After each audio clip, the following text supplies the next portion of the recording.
Et bienvenue à tous dans une vidéo qui n'a absolument rien à voir avec ce que j'ai pu publier sur cette chaîne. Donc là, c'est la chaîne de Pixelmore, le documentaire que j'ai publié il y a un peu plus de 6 mois déjà, sur la mécanique de tuer dans le jeu vidéo, que je vous invite à regarder si ce n'est pas déjà fait.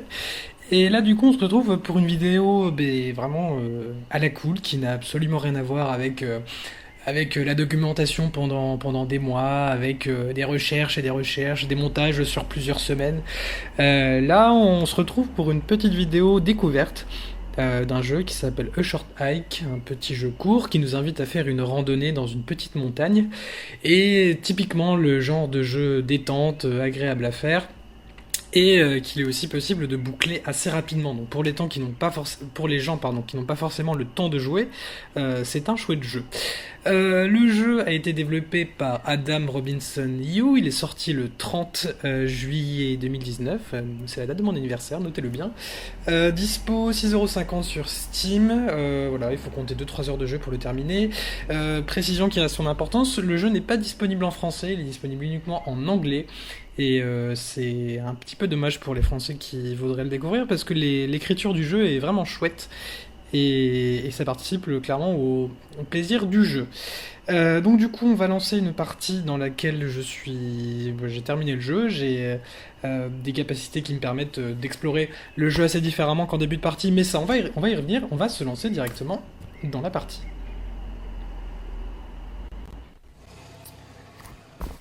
Alors juste pour vous resituer un petit peu au niveau du scénario, au début on a une courte introduction dans laquelle Claire, le petit oiseau qui est juste là, que je fais bouger, et sa tante que vous voyez juste là ont une petite discussion. Donc voilà, Claire est invitée à passer quelques jours dans la petite maisonnette de sa tante qui est juste là. Claire n'est d'ailleurs pas forcément contente à l'idée de le faire, mais voilà, elle est quand même en vacances. Et elle réalise très rapidement qu'elle n'a pas de réseau, et ça va être un petit peu le prétexte pour gravir la montagne de l'île, parce que sa tante, pardon, lui informe que le seul petit point de réseau de l'île, c'est tout en haut de la montagne.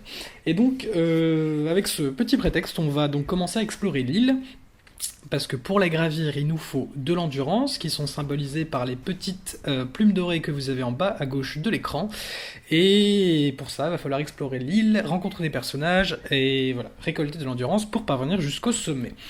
Donc là, vous remarquez qu'au niveau de la direction artistique et même des graphismes, c'est un jeu qui est assez chouette. Moi, ça m'a immédiatement fait penser à des jeux à l'ère de la Nintendo DS. Donc voilà, j'ai un petit peu pensé à Zelda Phantom Hourglass par exemple, que ce soit au niveau de la résolution et même au niveau de l'angle de caméra.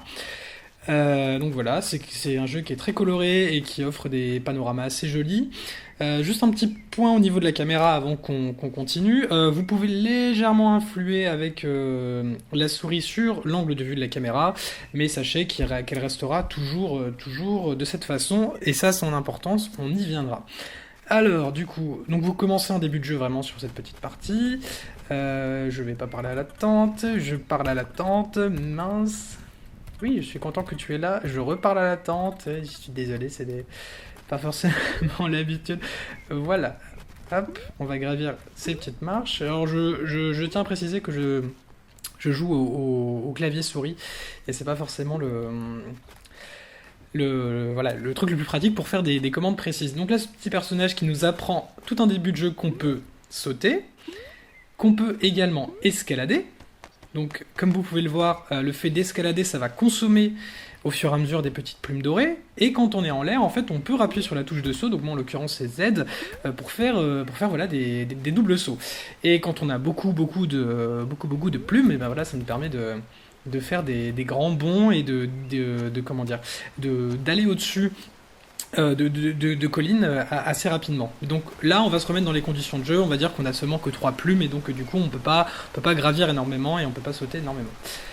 Vous le noterez aussi, c'est quelque chose d'assez important en début de partie. En tout cas, là, c'est vraiment les premiers mètres qu'on fait dans le jeu. Il n'y a pas de musique, et ça, c'est quelque chose qui a son importance. Moi, en tout cas, je l'ai compris comme c'est une sorte de manière de traduire que Claire, le petit oiseau là qu'on incarne, en fait, est pas forcément ultra ravie d'être là. Elle découvre un peu au fur et à mesure les choses. Et donc voilà. Donc on va commencer à gravir les quelques mètres et vous allez voir que il y a tout de suite de la musique et un plaisir d'exploration qui vont très vite arriver.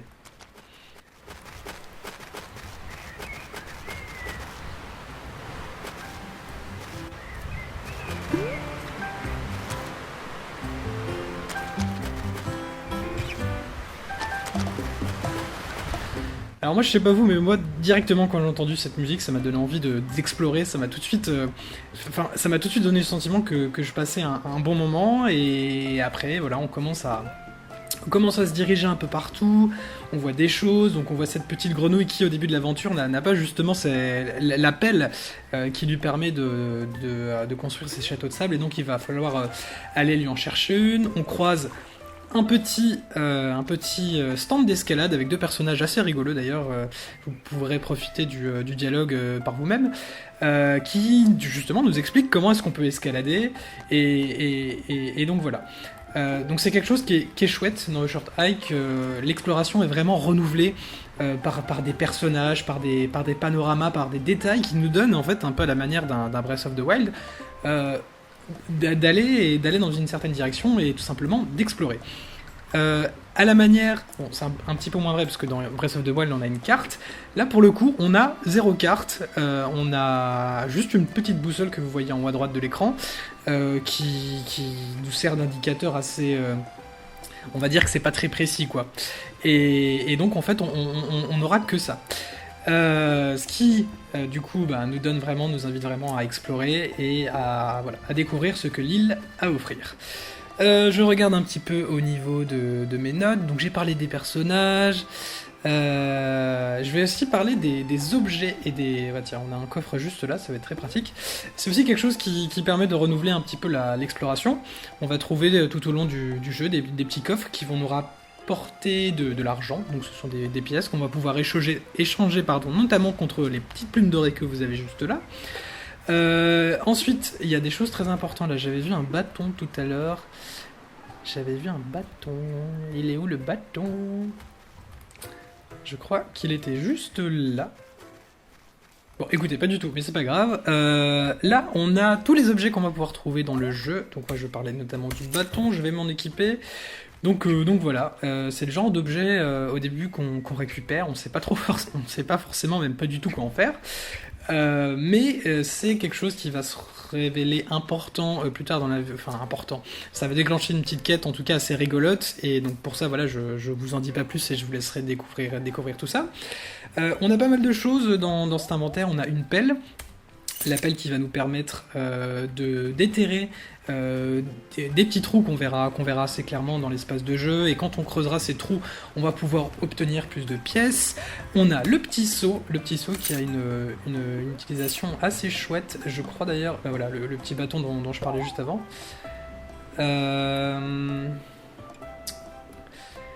J'avais vu une fameuse fleur qu'on va pouvoir en fait arroser avec ce seau.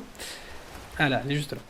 Alors, hop, je m'approche, le seau... Ah, attendez, juste le seau qui n'est plus équipé. Voilà, il se remplit automatiquement. Avec une touche, je vais pouvoir arroser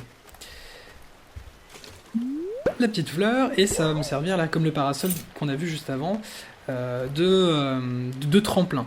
Et c'est aussi le genre de choses qui vont marquer notre progression. Les coffres, les tremplins, c'est... étant donné qu'on n'a pas de carte, eh bien, le jeu arrive à distiller des petits éléments qui nous font sentir on est passé par là, on a vu tel personnage, on a exploré telle partie de l'aventure. Je regarde de nouveau mes notes. Désolé pour voilà ce petit détail par rapport aux coulisses. Planer, escalader, saut. L'endurance, voilà, j'avais juste pas précisé qu'elle se recharge quand on atteint le sol. J'ai parlé de la musique, des graphismes, de la verticalité. J'ai pas précisé pourquoi la verticalité elle est importante. Étant donné qu'on est dans un jeu qui n'a pas de carte, pas de GPS, et que c'est aussi un jeu qui est tout en verticalité, c'est important du point de vue de la caméra d'avoir une caméra comme ça.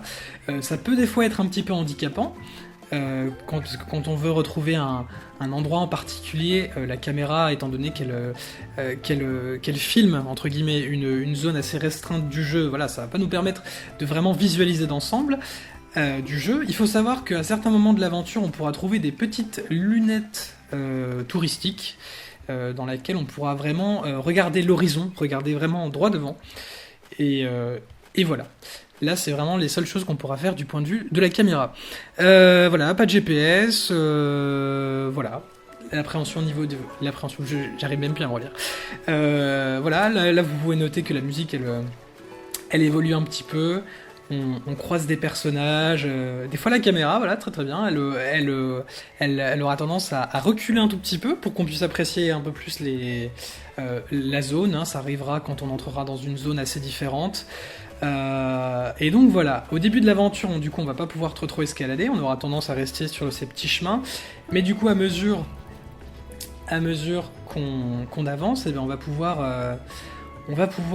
voilà, monter de plus en plus vite, de plus en plus haut, et c'est un sentiment qui est assez génial et qui est vraiment que j'ai apprécié, c'est que dès qu'on aura assez de plumes, on va pouvoir en fait s'élancer vraiment. Comme ça, à l'envie dans les niveaux. Et aussi, autre chose assez sympa, c'est déjà la musique qui évolue quand on saute. Et aussi, on va pouvoir, alors là je l'ai pas très bien fait, on va pouvoir lâcher les gâchettes et pour piquer un tout petit peu vers le bas, ce qui va nous faire gagner de la vitesse.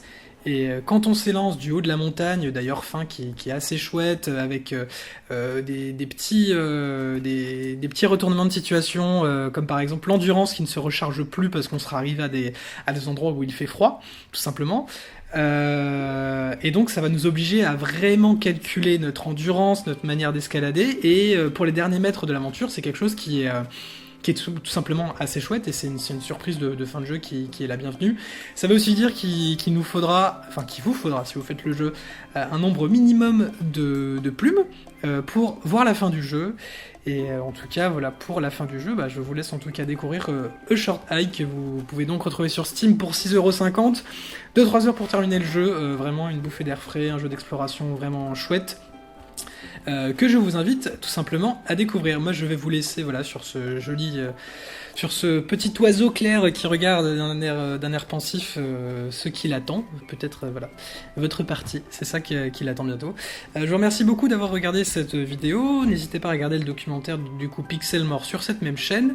Et voilà, je compte pas forcément faire d'autres vidéos. C'est juste que j'avais très envie de vous parler de ce jeu-là. Moi, en tout cas, je vous dis peut-être à bientôt. Et puis voilà, jouez bien.